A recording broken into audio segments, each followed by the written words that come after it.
Kopitiam Conversations. This is Kopitiam Conversations. I'm your host, Winston. In this episode, I speak to our guest, Noelle Kan, who is the brainchild and fashion designer of KANOE, a homegrown tropical wear brand based in Kuala Lumpur, Malaysia. Having studied fashion design in Sydney, Australia, Noelle obtained a scholarship during her final year to do a master's in fashion as art in Florence, Italy. Upon returning to Malaysia, she went on to a different journey and taught in high schools for 2 years before living in the island of Boracay, the Philippines, to do social work for another 2 years. As she set her sails back onto the tropics where she grew up as a child, she knew it was time to start her own fashion label, KANOE. Hi Noelle, thank you for coming on Kopitiam Conversations. So, Noelle, you are the founder of your own fashion label called KANOE. Just call it KANOE, but my website is kanoewear and my Instagram. Talk us through this. You didn't exactly start your education in fashion design. I believe your father wanted you to do pharmacy. So that took you to Adelaide to do something else before fashion design? Yes. So basically, I wanted to do fashion, and so when I was looking through after college, when I was looking through the brochures and all that, what to study at university and all that, the only thing that really made my heart jump or excited was fashion designing. So I told my parents that, but they was not happy. So we got into a mini argument. And I decided, okay, let me just do what they want to do.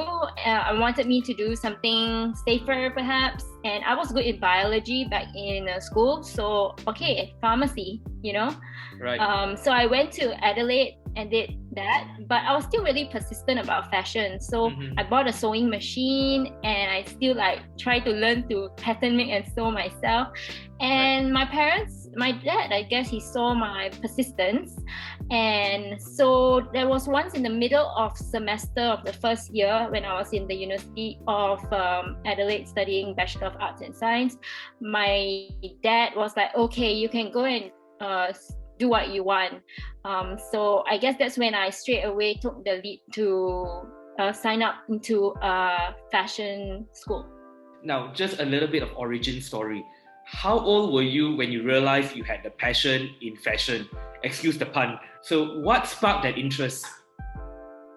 I think ever since I was a young girl. So when I was, in primary school, no, even younger than that, kindergarten, Kindergarten. School, I would already be I would already be matching my dress to my socks, to my shoes, to my underwear. Just say they all have to be the same color. A bit OCD maybe. But everything had to match. I'll be super matchy. And then at super young age, I think, kindergarten, maybe older kindergarten, I would wear those curlers. I was pretty vain, I guess. I wear those amma curlers, to have wavy hair. Really in the whole, maybe the beauty, I would say, design, beauty. I was already into that. And what's more, my dad was an architect. So Right. come on. It's already part of the genes. It's in the genes. Design is in your blood. So yeah. And I was good in design is in my blood. My mom's a left-handed, so I'm a left-handed. So you know how left-handed are supposedly a bit Yay, things with a left-handed. different brain? Oh yeah. Yep. Yeah. I'm left-handed too, yep. Right. Now, in the previous interview, I'm not too sure whether how far back this is, right? But you mentioned that in your second year, you started winning some design competitions. Now, were those designs any different from those that KANOE is doing now? Or were they designs pretty much on a similar track? They were different because I remember the first competition that I won, it was more of the whole year, our year of fashion design students, we had to design a collection for an Australian company. It's called Q. So the Australian company called Q is popular in Australia for working women. So we had to design for them, and the designer or the person in charge at Q would look through all of our all our submissions and choose the winner. So in a way, I had to adapt to what I believed Q's design were and design for them. So I was I guess I have the ability to adapt to a different brand, to know what they want and deliver it to them. Women's business clothes. Yeah, it Right. was more for working women. Yeah, working Alright. women wear. And also the other competitions were mainly there were themes to it that you had to submit to a theme. So that brand Q that you mentioned is actually kind of like a client project for you lah, basically. I guess so, but it's like for us students, so it's like a competition among the students to Okay. and then see which one they feel like, hey, it's more suitable for it. It makes sense to produce like these garments. It matches their identity. Yeah. All right. I use that term client project because, coming from an advertising background, we call them clients. So we are working on actual, live projects with a real company. Now, following your master's program in fashion at Florence, Italy, why did you temporarily halt your dreams in fashion?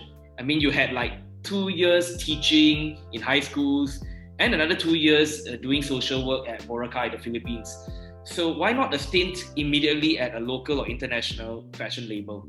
Why that sudden break in your fashion? Yeah, I guess at that time when I finished my master's program, actually there was someone who wanted to invest in me or sponsor me to start a label in Singapore.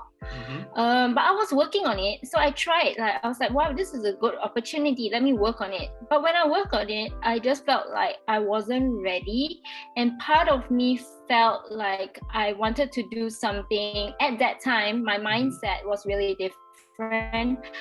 I wanted to do something I felt was like giving more to society, and I didn't see fashion as the avenue at that moment, even though it actually could be.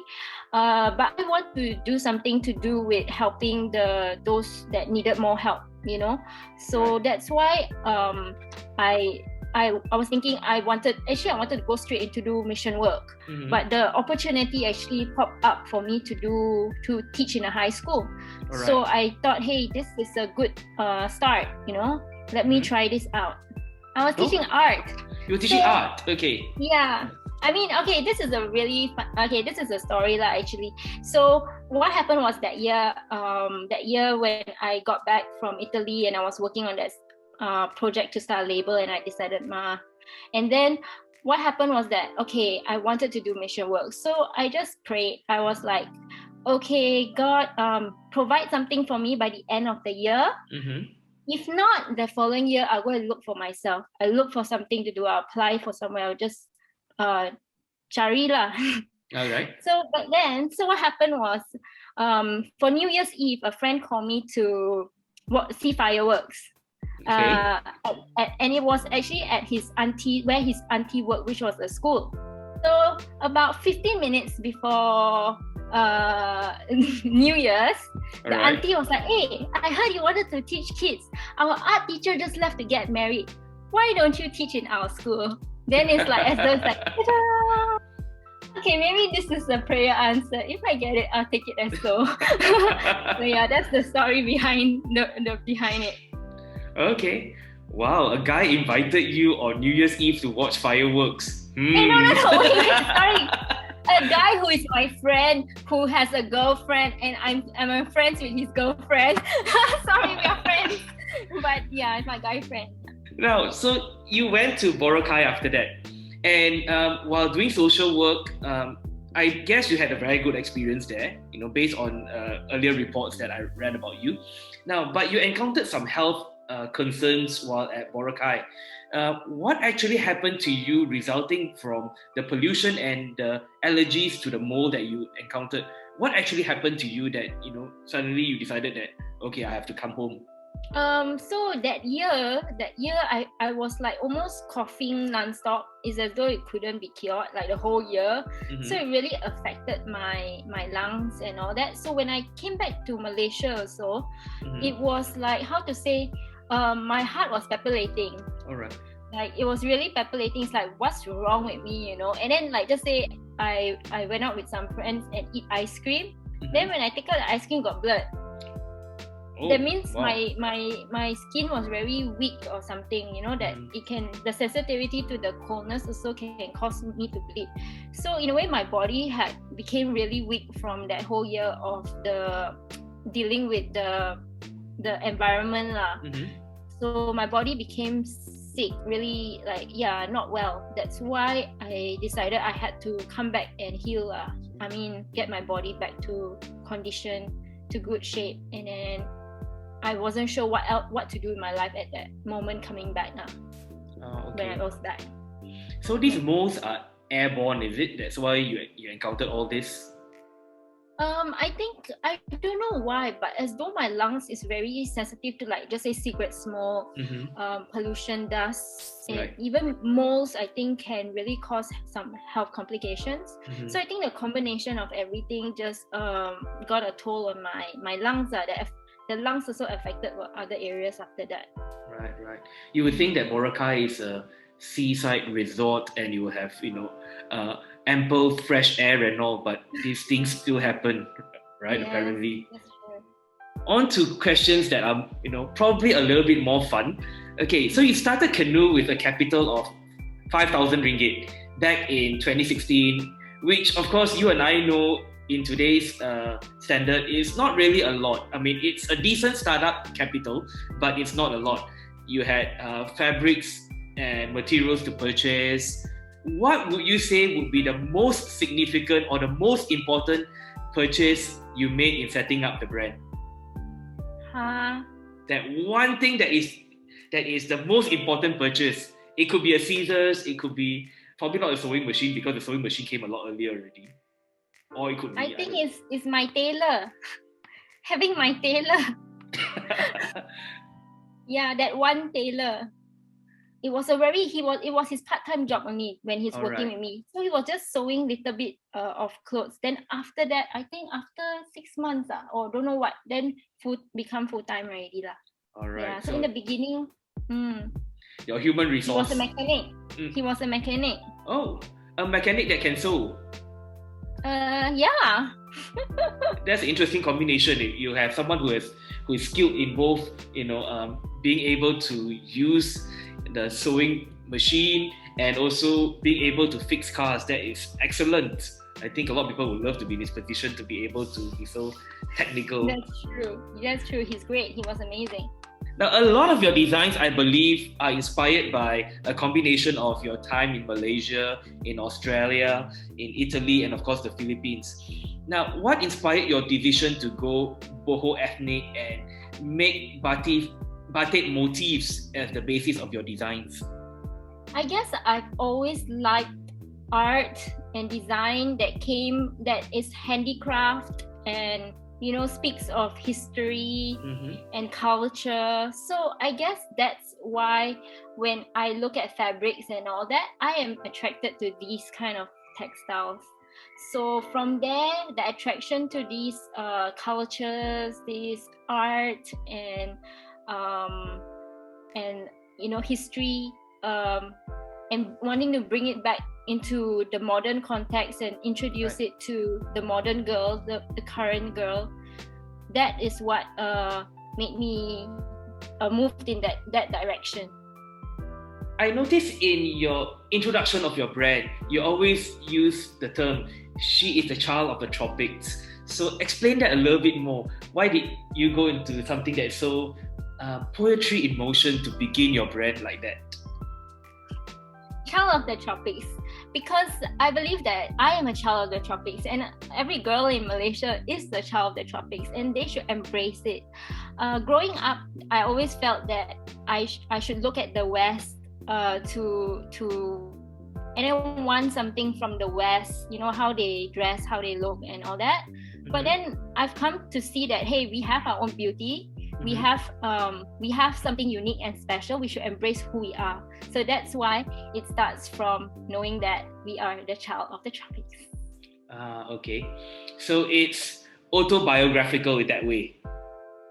Pretty much, right? So. Your brand represents the essence of who you are or what the Malaysian woman is, right? Yeah. All right. A lot of clothing brands these days, no brand names mentioned, are criticized for focusing on fast fashion with the term mass prestige being thrown around.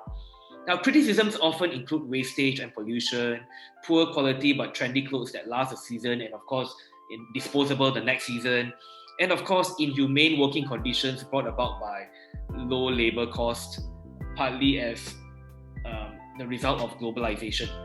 Now, kindly tell us more about what makes KANOE a brand with ethical practices.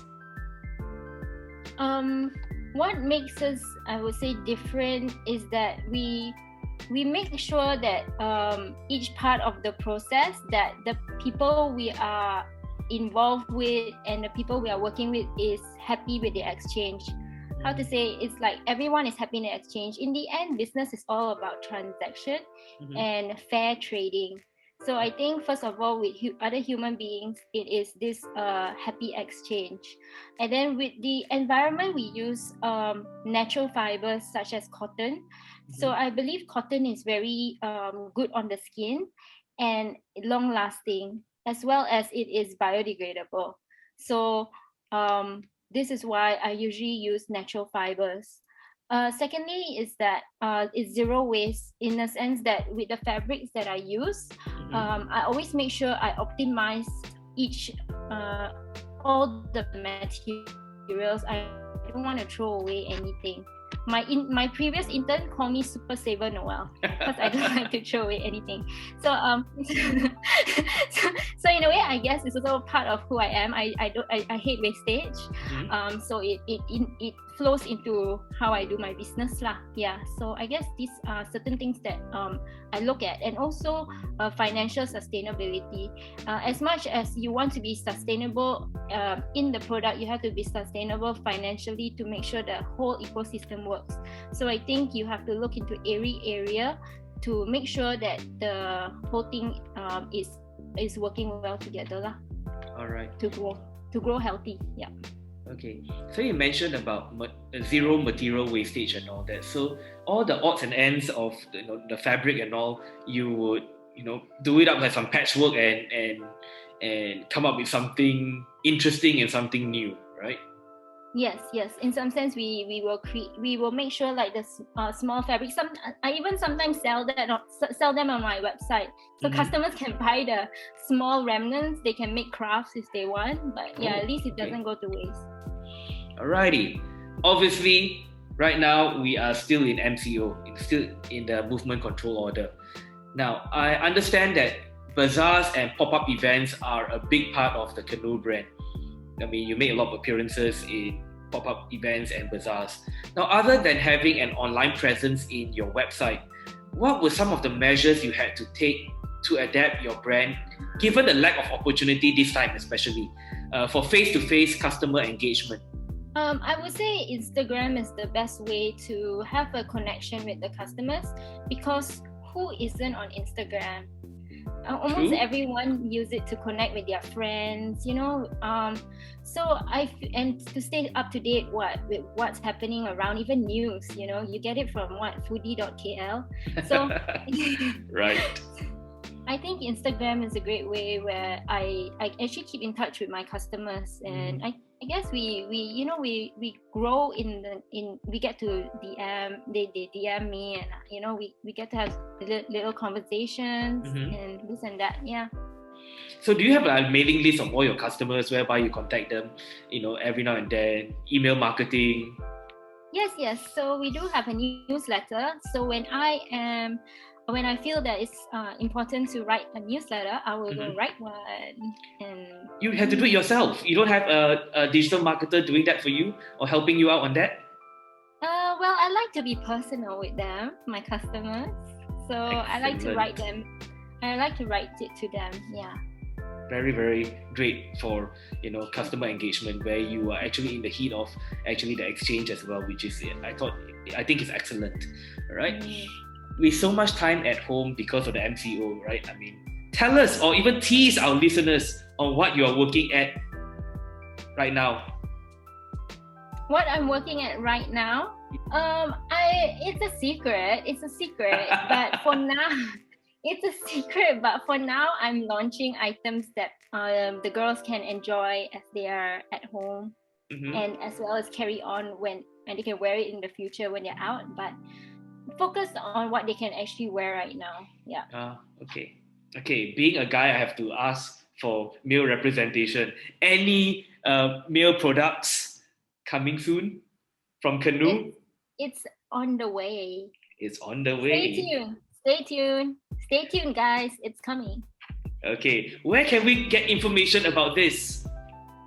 Where I guess you can follow us on Instagram, even though it is all girly stuff right now.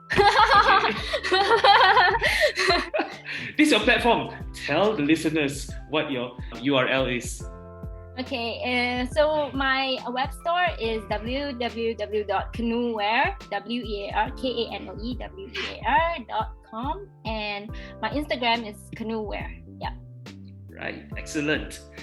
Now, more recently, towards the later part of last year, you were featured in the Visa Where You Shop Matters TV commercial. Now, how much has the experience created more exposure for your brand? For me, it was a fun experience because I get to see what it's like to practice my lines and be on advertisement. And also have a good connection with Visa. So this year they invited me as a panel to speak to the Visa Asia Pacific staff. So, you know, the staff in Australia, New Zealand, Taiwan and all that. So that was a great opportunity to have that friendship with Visa. And I feel that also with their exposure, I'm sure that there have been people who got to know KANOE. Yeah. Just curious, how many percent of your consumers, how many percent of your buyers are from overseas and how many of them are local? I would say probably 70% are local and 30% are overseas. Around that, 70 to 80% are local. Yeah, and 20 to 30% are from overseas. So, any plans to expand internationally other than sourcing for materials? Expand. It's already expanding. It's already expanding, but we will see. I'm still building the connections within the nation. All right. So we'll see. If our listeners want to get hold of your products in a store, where can they find this? Offline or online? Offline, brick and mortar store. Okay, so brick and mortar store, we do have it at the Curve. It's in a multi-concept store called Fireworks. So Fireworks multi-concept store at the Curve. But you can only go probably when the MCO is over and the shops are open. Yep, of course. But if you want a full range, do just check out online. Yes. Also in Penang, China House, you will find some things. Yeah. Thank you so much for your time, Noelle. Thank you for sharing with us your experience in the fashion industry, what you are doing, and it's so nice listening to you again after all this while. Yeah, thank you, Winston. It's good to be able to share my story.